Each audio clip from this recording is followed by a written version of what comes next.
It's the St. John's Northwestern 2023 Spring Break World War II trip. We started in London, headed to Normandy, then to Paris, and then to Brussels and Bastogne, Belgium. This is the Churchill War Room. Think Darkest Hour or Dunkirk. Basically, the British leadership lived here day and night and ran the war underground. The area was largely intact from 1945 until the 1980s, when they made it into a museum.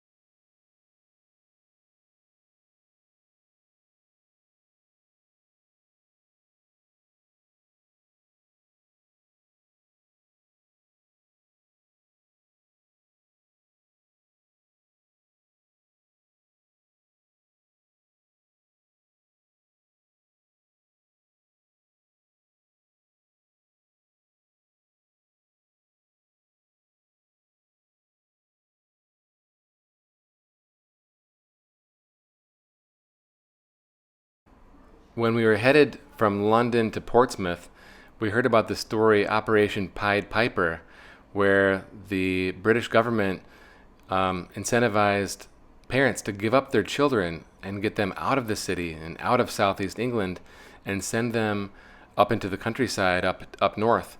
And the parents wanted to bring the children home, and this is the propaganda out there showing Hitler whispering in the mother's ear, "Take them back, take them back." In other words, bring them back to London so they can be safe. This is the boat that they used to cross the English Channel carrying 10 tanks, which was a remarkable feat because the boats were engineered and produced in just a few months. Think Saving Private Ryan landing on the beaches of Omaha and Utah Beach with the soldiers coming out, but also they had to manufacture these tank boats as well. And you can see here there's 2 tanks, but it held as many as 10. And it was quite remarkable. This is the last boat of its kind left. And this is at the D-Day Story Museum in Portsmouth, the launching point for the invasion.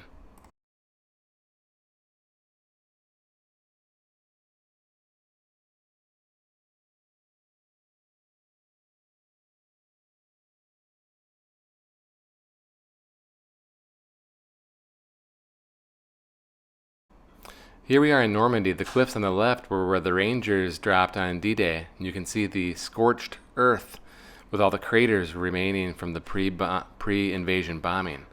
Furthermore, we're going to see pillboxes and bunkers, which were absolutely amazing and still in pretty good shape. The video does a pretty great job of showing just how big the bunkers were. And right now here I am walking through the bunker.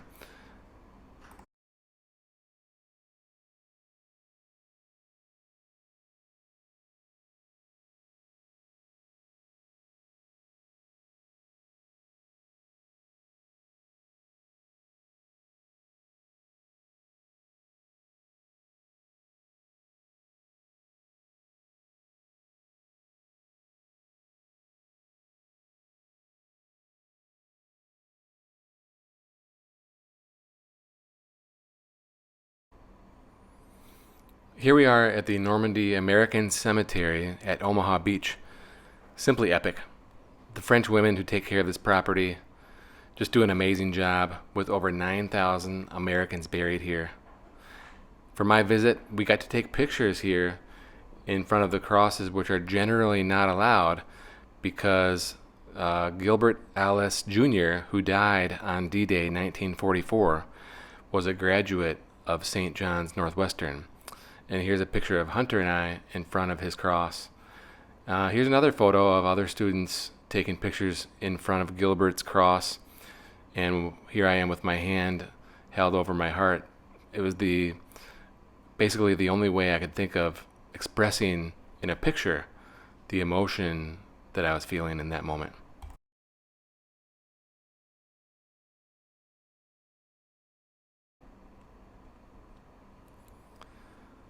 And here I am with our British guide, Charlotte, who was lovely and professional and very well versed on all things World War II. We're at the beach in Saint Laurent, where there's a D-Day monument on the beach behind Charlotte there.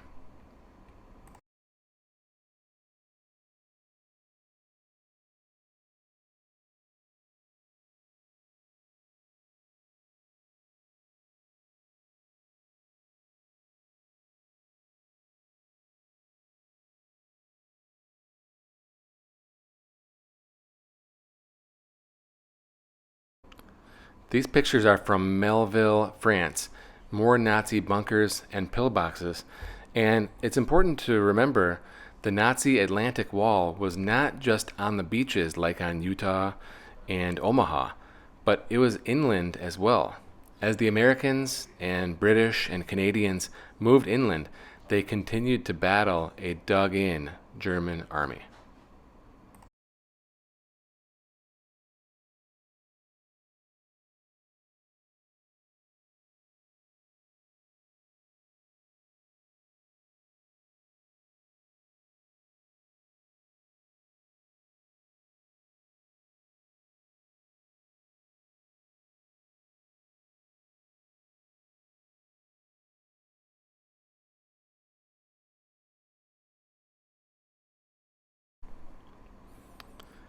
This is in Paris at the American Cemetery from World War I. This was a true surprise. I did not know we were going to be stopping here, but it was very special. It's on the outskirts of town. It started raining, but then it quickly stopped, and a rainbow appeared. So we have this great photo, which will be coming up in a moment, with the Eiffel Tower in the background, looking out over the city with the rainbow. And what made this visit very special was the gravesite of another St. John's Northwestern, and this here is Bastogne. The pictures are in reversed order. This is Bastogne, Belgium, and it was epic because Bastogne is like America 2.0. But back to the rainbow, there is a gravesite of another Northwestern, St. John's Northwestern graduate who died in France in 1918, just 2 months after graduating from high school. So we had a ceremony. The boys lowered the American flag. They played taps. Here's the rainbow and the Eiffel Tower in the background. One of the students read a eulogy for Scott Johnston. And again, my utmost appreciation for the French women who take immaculate care of the grounds and made us feel so welcome. Now back to Bastogne, Belgium. The tank in the center of the town square, very patriotic. They celebrate Memorial Day, the U.S. Memorial Day. They have American flags all over the place. Here's the U.S. Monument outside of town. This is like a Washington, D.C. style epic monument. In other words, the Battle of the Bulge, Bastogne, is like America 2.0.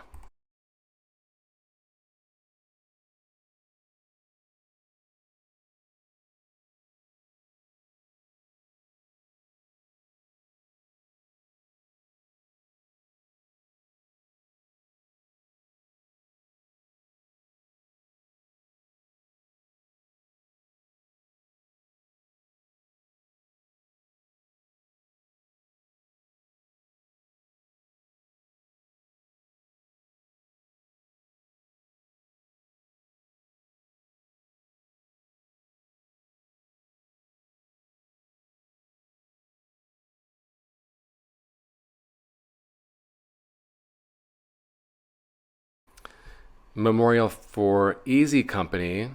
Think Band of Brothers on the HBO show. This is outside the village where the Battle of the Bulge was fought.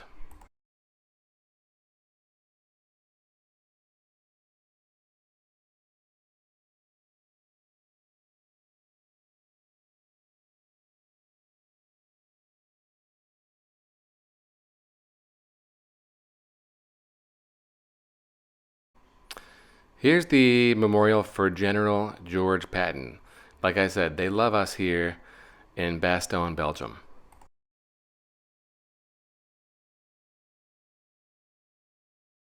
Residents, many of them were from Florida. They had never seen snow before. But they were freezing. Starving. That's only seen that before. But it was difficult to be surprised at one time. They could come only with light vehicles, jeeps and so on. They had almost never a hot meal. Lucky when they had arrived.